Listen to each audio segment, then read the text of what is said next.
문화저널 20일 독자 여러분, 주간 브리핑 시청자 여러분 안녕하십니까? 아나운서 배소윤입니다. 4월 넷째 주 주간 브리핑을 시작하겠습니다. 긴급재난지원금의 지원 범위를 놓고 정부 여당이 논의를 거듭한 끝에 지원금을 모든 국민에게 100% 지급하는 여당안을 기재부가 수용했습니다. 당초 정부는 소득 하위 70%의 긴급재난지원금을 지급하겠다고 밝혔지만 여당에서 전국민 지급을 재차 밀어붙이면서 정부가 한 발 물러난 겁니다. 정부는 전 국민에 대한 긴급재난지원금 지급에 따른 추가 재원 소요는 국채 발행 등을 통해 조달할 계획이라고 밝혔습니다. 자발적 의사에 따라 지원금을 신청하지 않거나 신청한 이후에 기부한 이들에게는 소득세법에 따라 기부금 세액 공제를 적용하고 기부 재원은 고용 유지와 실직자 지원 등에 활용할 것으로 전망됩니다. 기획재정부는 23일 긴급재난지원금 보완 보도자료를 내고 최근 긴급재난지원금을 전 국민에게 지급하되 상위 30%를 포함한 국민들이 자발적 의사에 따라 지원금을 신청하지 않거나 신청한 이후에도 기부할 수 있는 대안이 논의됐다며 이같이 밝혔습니다. 기재부는 기부 재원은 고용 유지와 실직자 지원 등 더 시급한 곳에 활용하는 대안에 대해 당정청 간 의견을 같이했다면서 긴급재난지원금의 특성상 하루라도 빨리 확정 지급해야 할 사안의 시급성, 정치권에서의 100% 지급 문제 제기, 상위 30% 등 국민들의 기부 재원이 더 귀한 곳에 활용될 수 있는 대안의 성격 등을 종합적으로 감안한 것이라고 설명했습니다. 기재부는 추가 재원은 국채 발행 등을 통해 조달하고 기부금을 모으기 위한 법률 재개정을 추진하는 한편 자발적 의사에 따라 지원금을 신청하지 않거나 신청한 이후에 기부한 국민에게는 소득세법에 따라 기부금 세액공제를 적용할 방침입니다. 기재부는 이런 방안이 국회에서 신속하게 논의돼 조속히 통과될 수 있도록 국회의 협조를 요청한다면서 정부도 긴급재난지원금이 국민들에게 최대한 조속히 지급되도록 만반의 준비를 하겠다고 밝혔습니다. 현대자동차는 1분기 매출 25조 3,194억 원, 영업이익 8,638억 원을 달성했다고 23일 밝혔습니다. 이는 1년 전과 비교해 매출 5.6%, 영업이익은 4.7% 증가한 겁니다. 코로나19의 영향에도 불구하고 선방했다고 볼 수 있지만 내부에서는 상황을 비관적으로 받아들이고 있는데요. 지난해 글로벌 완성차 판매는 같은 기간보다 11.6% 감소한 90만 3,371대였고 경상이익은 7,243억 원, 당기순이익은 5,527억 원을 거둬 각각 40.5%, 42.1% 급감했습니다. 글로벌 판매 감소는 코로나19 팬데믹으로 부품 공급이 차질을 빚거나 공장 가동이 중단된 데다 수요 감소까지 겹친 탓입니다. 판매가 줄었는데도 매출과 영업이익이 늘어난 데에는 환율 상승과 제품 믹스 개선 등이 주요했습니다. 원달러 환율은 코로나19 확산에 따른 원화 약세로 지난해 1분기 1,125원에서 올해 1,193원으로 상승했습니다. 또 그랜저 부분 변경 모델과 아반떼 CN7, 프리미엄 스포츠 유틸리티 차량인 제네시스 GV80 등을 잇따라 출시하며 믹스 개선이 이뤄졌습니다. 믹스 개선은 차량 가격에서 원가가 차지하는 비중이 높은 소형 차종보다 원가 대비 높은 부가가치를 낼 수 있는 중형급 이상 차종을 중심으로 판매가 이루어졌다는 의미이며 여기에 차량의 가격표를 전략적으로 개편한 점도 들 수 있습니다.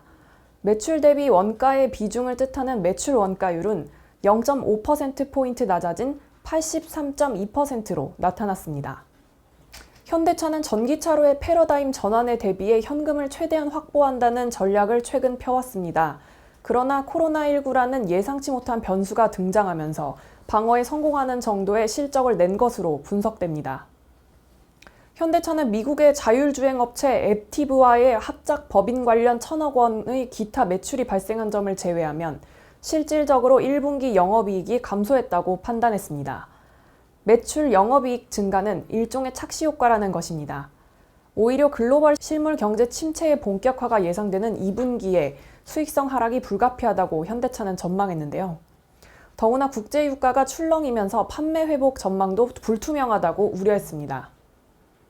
결국은 기존 계획보다도 유동성 확보에 더 공을 들여야 하는 상황입니다.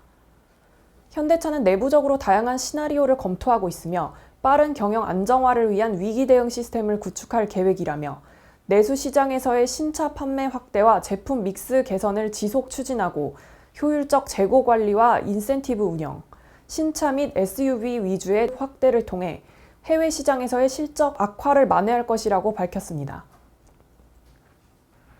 기아자동차는 1분기 매출이 지난해보다 17.1% 늘었지만 코로나19로 인해 해외 법인이 타격을 입으며 경상이익과 당기순이익은 절반 넘게 떨어졌습니다. 그나마 환율 여건이 우호적이었고 제품 믹스 개선이 이루어져 일단 1분기 고비는 넘겼는데요. 기아차의 1분기 글로벌 판매는 지난해 같은 기간보다 1.9% 감소한 53만 1,946대였습니다.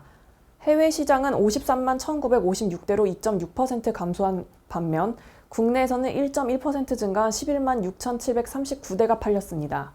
매출은 17.1% 증가한 14조 5,669억 원을 기록했고 영업이익은 25.2% 감소한 4,425억 원이었습니다.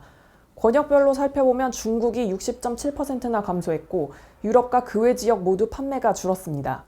하지만 북미에서는 오히려 판매량이 8.9% 늘어났는데요. 이는 코로나19가 국가마다 시차를 두고 확산했기 때문으로 풀이됩니다.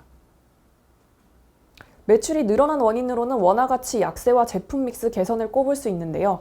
여기에 셀토스와 3세대 K5 등 신차 효과가 있었고 미국에서 대용 스포츠 유틸리티 차량 텔루라이드가 꾸준히 선전하며 매출 상승을 이끌었습니다. 인도에서도 현지 전략 모델인 셀토스와 지난 2월 출시한 카니발이 판매 호조를 보였습니다.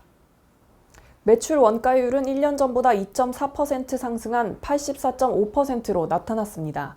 2019년 1분기 통상임금소송 충당금을 환입한 일회성 요인을 제외하면 큰 차이는 없었습니다. 통상임금소송은 이 기간 영업이익이 25.2% 감소한 데에도 영향을 줬는데요. 판매 관리비 비율은 비용 절감과 매출 증가로 0.7% 하락한 12.4%를 기록했습니다. 1분기는 예상보다 무난하게 넘겼다는 평가지만 경상이익과 당기순이익을 보면 코로나19 충격이 가시화했다고 볼 수 있습니다. 경상이익은 전년 대비 70.2%나 감소한 2,819억 원에 그쳤고 당기순이익은 59% 줄어든 2,660억 원이었습니다. 코로나19의 영향을 직접 받은 해외 법인 등 관계사의 손익 악화로 지분법 손익이 큰 폭으로 감소한 탓입니다. 여기에 매출에는 긍정적이었던 환율 상승이 손실로 작용했습니다. 코로나19 여파가 본격적으로 시작될 2분기가 더 걱정인데요. 기아차는 2분기부터 코로나19의 전 세계 확산 영향이 본격화될 것으로 전망되는 만큼 수요 절벽에 직면할 우려가 크다고 밝혔습니다. 기아차는 비대면 마케팅을 통한 공격적인 신차 판매로 위기를 정면 돌파한다는 계획입니다. 3월 말부터 공장 가동이 중단된 인도에서는 셀토스 적기 공급과 3분기 엔트리급 SUV 신차를 출시해 판매를 노리고 중국에서는 고객 지원 프로그램을 강화해 핵심 차종 판매에 주력하기로 했습니다. 이와 함께 전사적인 비용 절감을 통해 수익 확대를 노린다는 방침입니다. 이번 주부터 공적 마스크 구매량이 1인당 3장으로 확대됩니다. 정세균 총리는 24일 코로나19 사태로 인해 시행 중인 마스크 오부제와 관련해 공적 마스크 구매량을 1인당 3장으로 확대하겠다고 밝혔습니다. 정 총리는 이날 정부 서울청사에서 주재한 코로나19 대응 중앙재난안전대책본부 회의에서 마스크 수급은 공적 마스크 오부제가 정착되면서 많이 안정됐다면서 마스크가 꼭 필요한 이웃을 위해 양보와 배려의 미덕을 발휘해준 국민 여러분 덕분으로 다시 한번 감사드린다고 말했습니다. 정 총리는 이어 아직 조심스럽기는 하지만 어려운 이웃 국가를 돌아볼 여유도 생겼다며 우선 올해 6.25 전쟁 70주년을 맞아 우리나라를 지켜준 해외 참전 용사를 위해 총 100만 장의 마스크를 공급하겠다고 덧붙였습니다. 정 총리는 향후 마스크 수급 상황을 예의주시하면서 국민적 공감대가 형성된 수요처에 대한 해외 반출은 국내 공급에 문제가 없는 범위 내에서 예외적으로 허용토록 하겠다고 밝혔습니다. 아울러 정 총리는 27일부터 자가격리 위반자 관리에 안심밴드를 도입하고 앱 기능도 고도화할 예정이라며 착용을 거부하는 위반자에 대해서는 위반 행위에 대한 처벌은 물론 별도 시설의 격리에 관리의 실효성을 높이겠다고 강조했습니다. 오거돈 부산시장이 직원 면담 과정에서 발생한 성추행에 대해 인정하며 시장직 전격 사퇴를 선언했습니다. 23일 오전 11시 오거돈 부산시장은 부산시청에서 기자회견을 갖고 저는 한 사람에게 5분가량의 짧은 면담 과정에서 불필요한 신체 접촉을 했다며 오늘부로 부산시장직을 사퇴하고자 한다고 말했습니다. 그는 이것이 해서는 안 될 강제추행으로 인정될 수 있음을 깨달았다.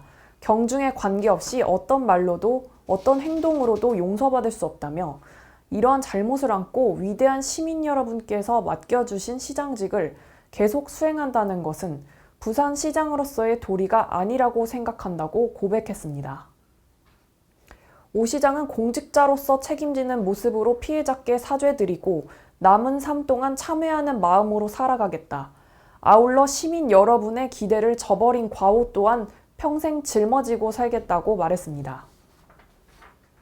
이어 피해자를 상대로 발생할 수 있는 2차 가해를 우려한 듯 피해자분들이 또 다른 상처를 입지 않도록 언론인 여러분을 포함해서 시민 여러분들께서 보호해달라. 모든 잘못은 오로지 저에게 있다고 당부하기도 했습니다. 오 시장은 이런 부끄러운 모습을 보여드리게 돼 너무나 죄송스럽다면서도 지금 자신이 할 수 있는 유일한 선택은 사퇴라며 부산을 사랑한 한 사람으로 기억해달라는 말을 전했습니다.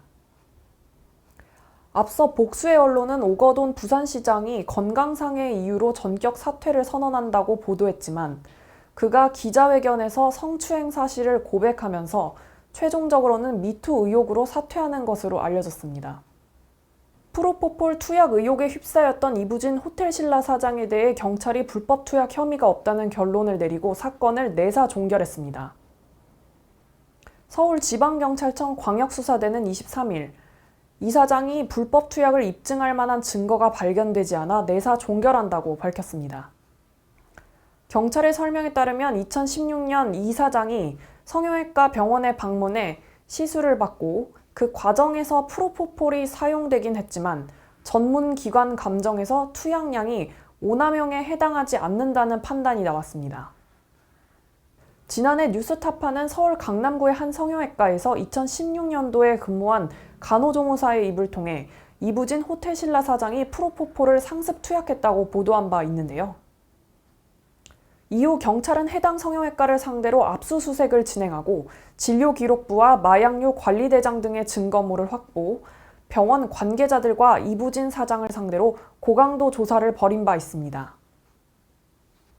결국 이부진 호텔신라 사장은 내사 종결로 인해 혐의를 벗게 됐습니다.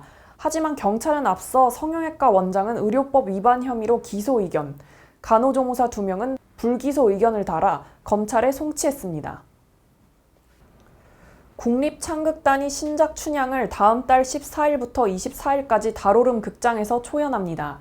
춘향은 국립창극단의 2020년 신작이자 국립극장 창설 70주년 기념 공연으로 인간의 가장 본능적이고 순수한 사랑을 노래합니다. 국립창극단은 1962년 춘향전으로 창단을 알린 이래 다양한 시도와 실험을 거듭하며 춘향가와 각별한 인연을 맺어왔는데요. 이번 작품은 지난해 4월 부임한 국립창극단 예술감독 유수정이 선보이는 첫 신작으로 창극은 동시대의 의식과 감성에 맞춰 변화하되 뿌리인 판소리는 변하지 않아야 한다는 유 감독의 비전을 담아냈습니다. 극본과 연출은 배우이자 연출가인 김명곤이 맡았습니다.